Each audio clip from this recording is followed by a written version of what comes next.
Si je peux dire plusieurs mots sur comment allaiter un bébé physiquement, je vais commencer par la maman assise. L'important au niveau de position, c'est que la maman est confortable, droite, et surtout qu'elle ne penche pas en avant. En penchant comme ça sur le bébé, elle va avoir très mal au dos en très peu de temps. Donc il faut qu'elle soit en arrière. C'est pour ça, pour la plupart des mères, j'aime bien qu'elle mette quelque chose sous les pieds. Ça les bascule en arrière et elle est moins à risque de pencher. Et après, au niveau de position de bébé au sein, là, il y en a beaucoup des positions. Souvent, dans la maternité, on est enseigné de tenir le bébé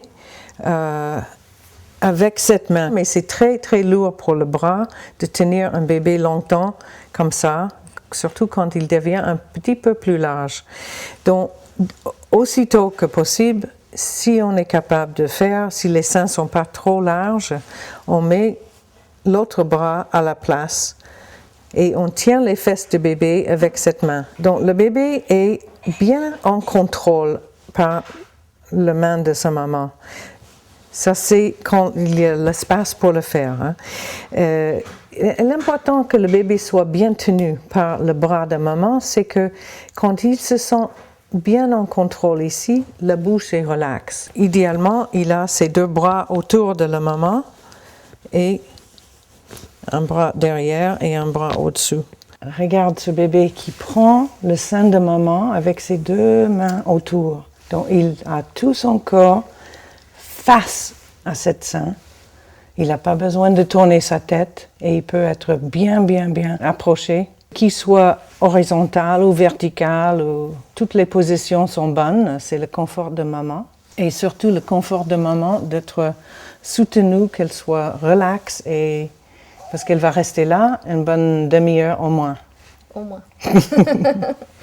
On peut aussi mettre ses pieds sur quelque chose. Regarde si tu veux lever tes pieds.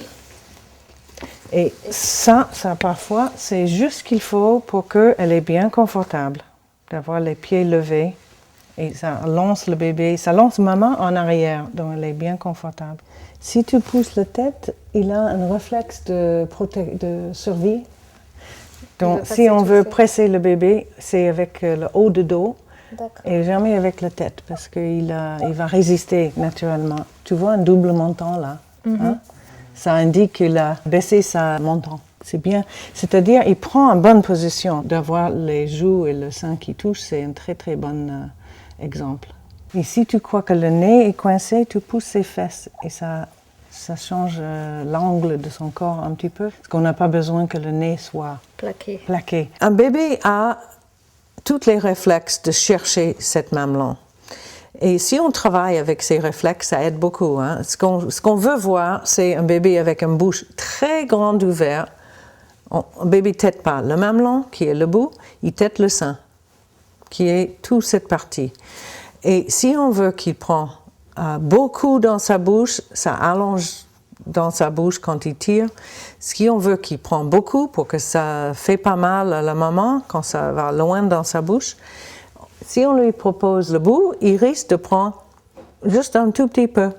Et il peut faire très très mal, il peut créer des crevasses. Ça fait mal s'il ne met pas le mamelon loin dans sa bouche.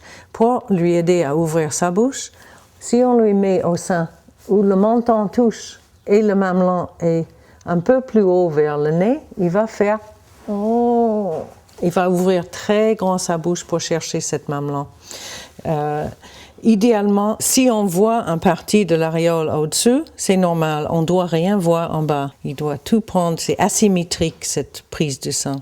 L'intérêt d'avoir une bouche grande ouverte, c'est pour qu'il prend beaucoup de tissu, pour qu'il met, si vous touchez dans votre bouche, il y a un endroit où le palais dur rencontre le palais mou et le mamelon doit être placé si loin dans la bouche que c'est en sécurité, loin. Si la mère souffre sur le mamelon, c'est parce que le bébé n'a pas mis le mamelon assez loin.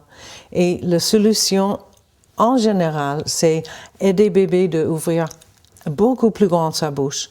Si ça continue, s'il y a un dommage sur le bout du sein, le problème est dans la bouche du bébé. Et là, il faut quelqu'un comme un spécialiste ou un consultant en lactation qui va chercher, voir s'il y a un frein de langue ou un frein de lèvres qui empêche le bébé de prendre correctement le sein et qui fait très très mal au mamelon. Je vais juste montrer une autre position quand la maman a un sein assez volumineux. Elle ne peut pas mettre bébé au sein, sauf de tenir trop loin d'elle. C'est difficile pour le bébé à être bien tenu à cette distance. Donc, ce qu'elle peut proposer, c'est placer le bébé en position ballon de rugby. On appelle ça. C'est placer les fesses derrière, prendre le corps du bébé, et là, elle peut avoir le bébé bien à la distance qu'elle a besoin pour mettre son bébé au sein, et le bébé est très très bien tenu. C'est aussi bien sûr la position pour des jumeaux qui est le plus confortable.